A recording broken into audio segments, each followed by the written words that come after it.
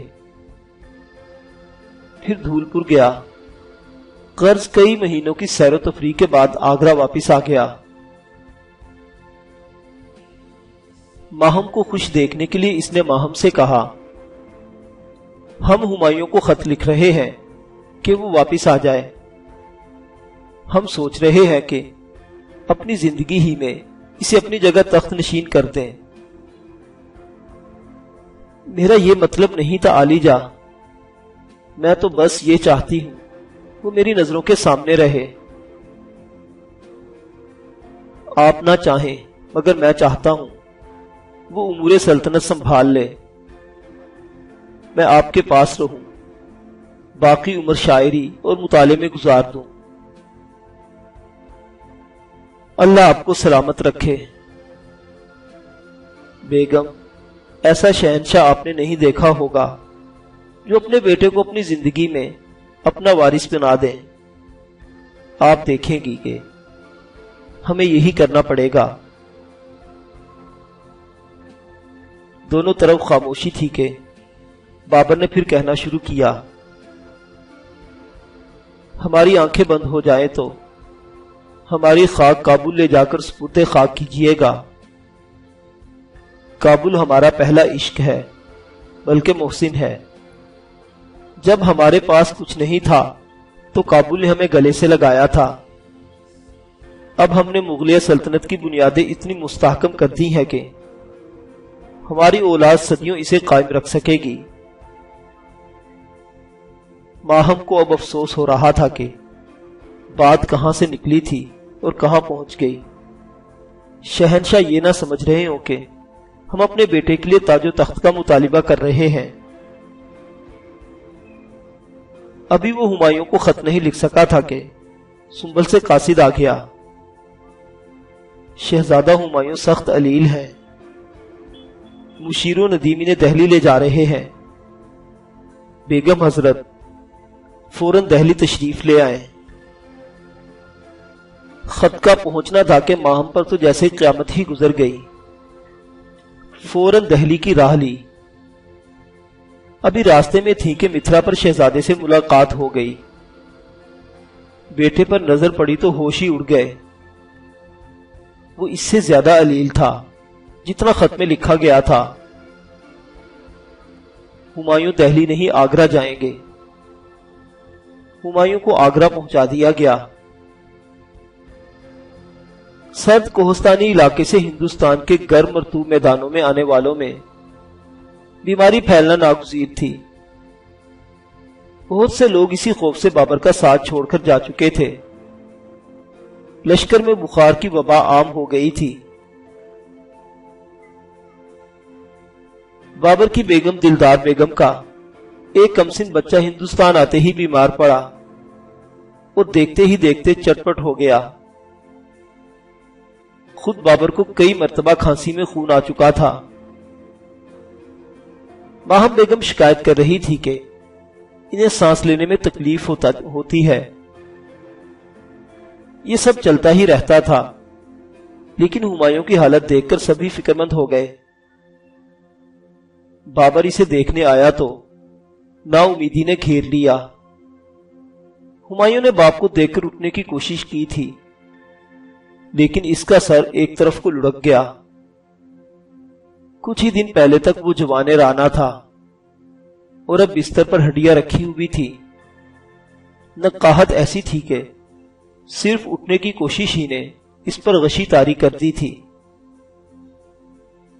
ماہم نے پھر وہی جملہ دہرایا جو وہ پہلے بھی کہہ چکی تھی۔ آپ کیوں غم کرتے ہیں؟ خدا نے آپ کو اور بیٹے دیے ہیں۔ ہاں میں غمگین ہوں کہ میرا یہی ایک بیٹا ہے۔ بابر نے پھر وہی جواب دیا جو وہ اس سے پہلے کہہ چکا تھا، ہاں ماہم میرے اور بیٹے ہیں مگر وہ ہمایوں نہیں ہیں۔ یہ کہہ کر بادشاہ ہوتے ہوئے بھی بابر بچوں کی طرح پھوٹ پھوٹ کر رونے لگا۔ جب کوئی خطرے میں گرتا تھا بابر اس کی کمک لے کر پہنچتا تھا، لیکن اب وہ خود خطرے میں تھا اور کوئی اس کی مدد کے لیے نہیں پہنچ سکتا تھا۔ ماہم میں آپ سے شرمندہ ہوں، کاش میں شہزادے کو سنبھل نہ بھیجتا۔ شہزادے کو صحت یاب ہو جانے دو، ہم خود بھی اس سے معافی طلب کریں گے۔ میرا بیٹا مجھے مل جائے پھر آپ مجھے نہیں روک سکیں گے، میں کابل چلی جاؤں گی، پھر ہم روکنے والے کون ہوں گے؟ آپ کا بیٹا جو کہے گا آپ وہی کیجئے گا۔ اتبا اپنی سی کوشش کرتے رہے لیکن ہمایوں کو افاقہ نہیں ہوا۔ اتبا کچھ کہتے نہیں تھے لیکن بابر نے ان کی آنکھوں میں دیکھ لیا تھا، وہ مایوس نظر آتے تھے۔ ہمایوں کے بچنے کی اب کوئی امید نہیں تھی۔ محل کی خواتین بیمار کی نیم تاریک کمرے میں چپ چاپ دعائیں کرتی رہتی تھی۔ میر ابو البقا تشریف لائے۔ یہ اس زمانے کے نہایت متقی اور عالم فاضل شخص تھے، بادشاہ کو اکثر اپنے مشوروں سے نوازتے رہتے تھے۔ ایسا معلوم ہوتا ہے شہزادی کی زندگی کسی صدقے کی طالب ہے، ایسی قیمتی چیز کے اس سے زیادہ عزیز کوئی اور چیز نہ ہو، بیٹے پر سے قربان کر دیں تو امید ہے اللہ تعالی شفا دے۔ ایک بزرگ قریب بیٹھے تھے، انہوں نے مشورہ دیا، آگرہ سے ملنے والا بیش قیمت ہیرا قربان کر دینا چاہیے۔ اس ہیرے کی ہمایوں کے سامنے کیا وقت ہے؟ میرے نزدیک تو سب سے قیمتی شے میری زندگی ہے، میں مرزا پر اپنی جان فدا کر دوں گا۔ حاضرین سہم گئے لیکن بابر فیصلہ کر چکا تھا۔ اس نے اتبا کو رخصت کیا اور اس علاج کی تیاری کی جس کا تعلق دوا کے بجائے صرف قادر مطلق سے تھا۔ دیوان خانے میں بیٹھے مشائخ یہ بحث کر رہے تھے کہ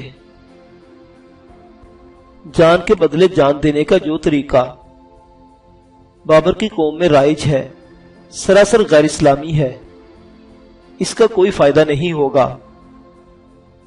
بادشاہ کو بات مان لینی چاہیے تھی، کوہ نور ہیرا صدقہ کرنا چاہیے تھا۔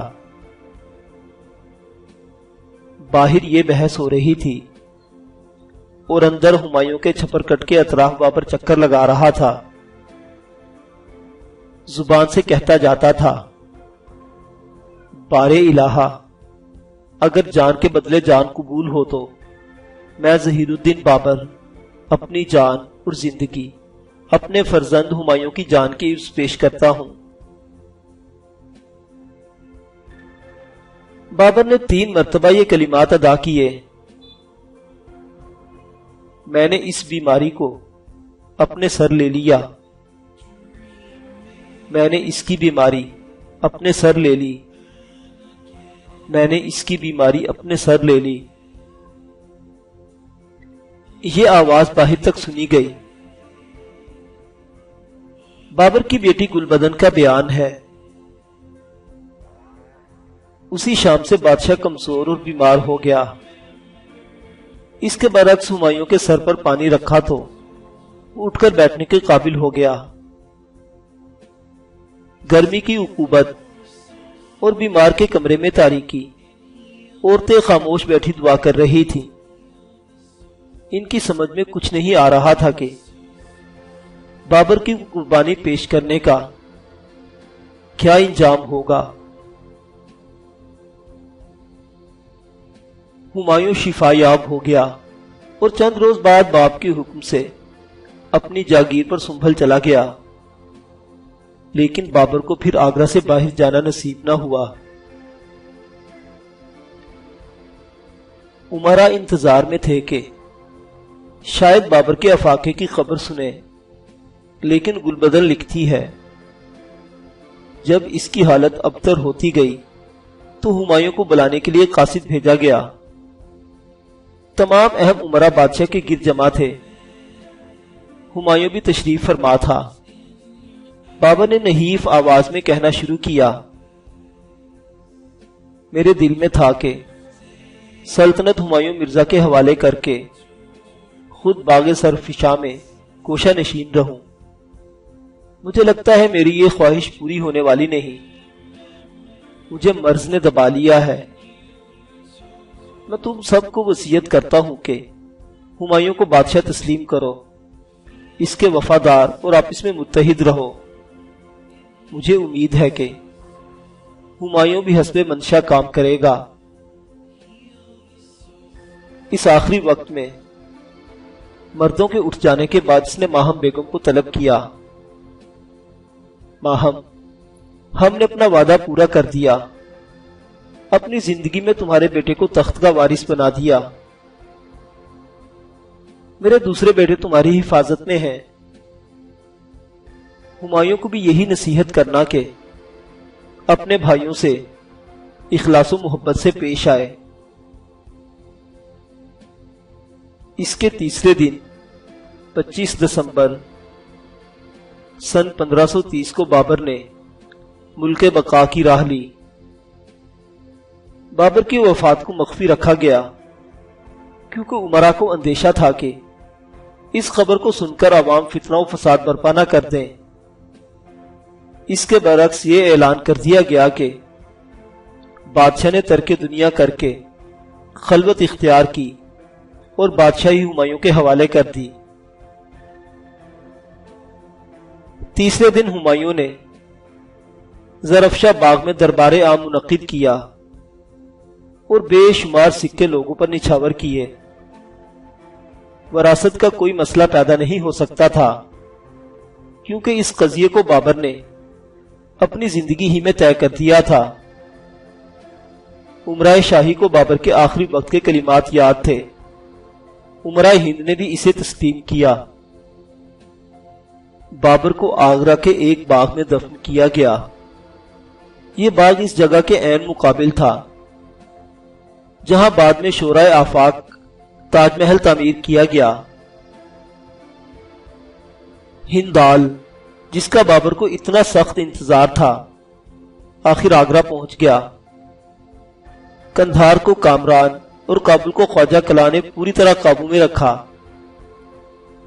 ہمایوں نے باپ کی خواہش پر حرف بحرف عمل کیا، بھائیوں پر اعتماد کیا اور ان کی شایان شان کفالت کی۔ اخلاص و محبت کا برتاؤ کرتا رہا جیسا کہ بابر نے کہا تھا۔ چند سال بعد کامران کا ہمایوں سے تنازع ہوا، دوسرے بھائیوں نے بھی بے وفائی کی۔ یہ اتحاد ختم ہوتے ہی شیر شاہ سوری نے بغاوت کر کے ہمایوں کو ہندوستان سے نکال باہر کیا اور اسے ایران کے شاہ طہماسپ صفوی کی پناہ لینی پڑی۔ گلبدن کا کردار اس وقت وہی تھا جو خانزادہ کا بابر کے ساتھ رہا۔ وہ بھائی کے ساتھ ماری ماری پھرتی رہی۔ اس کے ساتھ ہی دوبارہ ہندوستان آئی، جہاں واپس آ کر ہمایوں کا انتقال ہوا۔ گلبدن بیگم نے اس کا اور اپنے باپ کا تذکرہ ہمایوں نامہ میں تحریر کیا۔ جب شیر شاہ سوری نے مغلوں پر غلبہ پا لیا، ہمایوں کو فرار ہونا پڑا۔ مغل دربار ہندوستان سے دھکیل دیا گیا اور بظاہر یہ نظر آنے لگا کہ اب مغلوں کا اقتدار دوبارہ قائم نہیں ہو سکے گا۔ بابر کی قبر دیار غیر میں رہ جائے گی تو ہمایوں کی افغانی بیگم بی بی مبارکہ آگرہ آئی اور اپنے شوہر کی باقیات کو درو کے راستے کابل منتقل کیے جانے کا مطالبہ کیا۔ وہ افغان تھی، افغانوں کی حکومت تھی، درہ خیبر تک اس کے قبیلے آباد تھے۔ وہ بابر کی باقیات کو بحفاظت نکال کر کابل لے گئی۔ بابر کی پسندیدہ تفریح گاہ میں قبر بنا دی گئی۔ یہاں چنار کے جھنڈ سے بالا حصار اور دوسری طرف میدانوں کے پار پغمان کی برف پوش چوٹیاں نظر آتی تھیں۔ قبر کے چپٹے تعویذ کے قریب ایک چشمہ بہتا ہوا کابل ندی تک جاتا ہے۔ موجودہ کابل شہر سے درختوں اور بالا حصار کی پہاڑی نے اس مقام کو اوجھل کر دیا ہے۔ قبر کے باغ کو آرام گاہ بابر کے سادہ نام سے پکارتے ہیں۔